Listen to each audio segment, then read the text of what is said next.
Bienvenue sur le bulletin de situation de la ressource en eau sur le territoire de Poitou-Charentes en septembre 2020. Ce bulletin vous est présenté par l'Agence régionale de la biodiversité Nouvelle-Aquitaine. En septembre, les précipitations sont globalement légèrement inférieures à conformes au normal sur le territoire. La situation des nappes souterraines s'est dégradée depuis fin août mais reste favorable pour cette époque de l'année, la majorité des stations indiquant un niveau supérieur ou proche de la moyenne. En revanche, les principaux cours d'eau présentent un débit inférieur aux moyennes, avec quelques disparités selon les bassins. Les ruptures d'écoulement observées sur les petits cours d'eau du territoire sont stables depuis fin août. Mais continuons sur un point plus détaillé. Après un début de mois de septembre exceptionnellement sec, un retour des pluies est observé à partir du 17 notamment. Elles sont hétérogènes, alternant faibles cumuls de 40 à 70 mm en moyenne, et excédents ponctuels dans la région niortaise par exemple, où les cumuls sont de 80 à 100 mm. Ainsi, les précipitations apparaissent légèrement déficitaires à conforme de 10 à 30% sur la majeure partie du territoire. Les cumuls sont cependant légèrement excédentaires autour de Niort du fait des précipitations plus importantes. Les cumuls de pluies efficaces varient entre 10 et 40 mm, les pluies ont donc été efficaces. Au 1er octobre, l'humidité des sols est similaire à celle observée début août. Elle est globalement conforme ou de 10 à 20% supérieure à la normale de l'ouest de la Charente à la Charente-Maritime. Sur le reste du territoire, les sols sont 10 à 40% plus secs qu'habituellement, le déficit atteignant même 50% sur l'est de la Vienne. La phase de vidange naturelle des nappes souterraines s'est poursuivie en septembre et 88 piézomètres affichent un niveau en baisse par rapport au mois précédent. La situation d'ensemble reste cependant favorable. 72% des piézomètres indiquent en effet un niveau proche ou supérieur à la moyenne fin septembre, contre 79% fin août.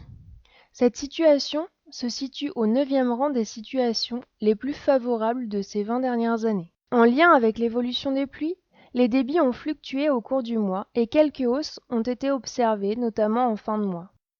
Néanmoins, les 4/5 des stations du territoire présentent un débit moyen mensuel inférieur à la moyenne interannuelle de septembre.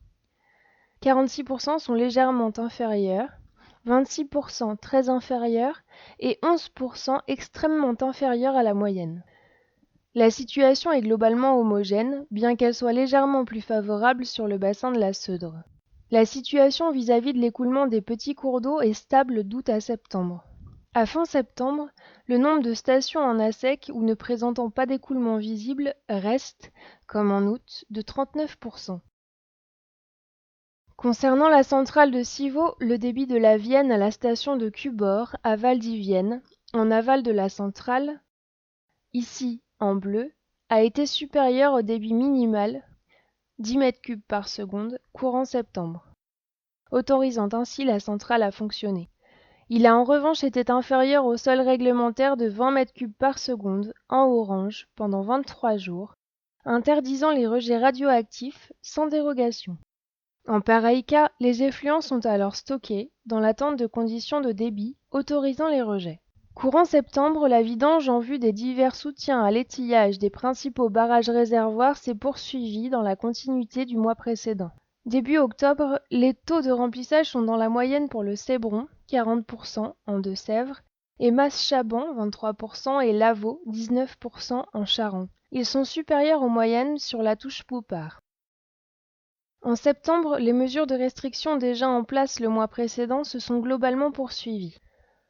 De nouvelles mesures ont été prises sur des sous-bassins dépourvus de restrictions, notamment sur les eaux souterraines du supratoarcien pour le bassin Klein. Certains bassins sont également passés au niveau de crise au cours du mois tels que l'Antenne-Rousille, l'Auge et le Bief. Fin septembre, 37% des zones de gestion sont concernées par des mesures préventives ou de restriction et 18% sont en interdiction. Les arrêtés concernant d'autres usages tels que le remplissage des mares de tonnes de chasse ou encore le remplissage des plans d'eau ont perduré. En conclusion, le retour des précipitations en fin de mois n'a pas permis d'inverser la tendance. La situation à fin septembre apparaît légèrement déficitaire, excepté pour les nappes d'eau souterraines. 4/5 des stations du territoire présentent un débit mensuel inférieur à la moyenne. À fin septembre, le nombre de stations en ASEC ou ne présentant pas d'écoulement visible s'élève à 39%.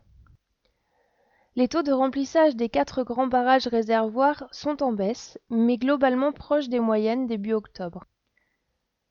De nouvelles mesures de restriction ont été prises au cours du mois sur des sous-bassins dépourvus de mesures et se sont intensifiées pour d'autres. À l'abord de la période automnale, la vigilance reste de mise, les milieux aquatiques étant fortement dépendants des précipitations à venir.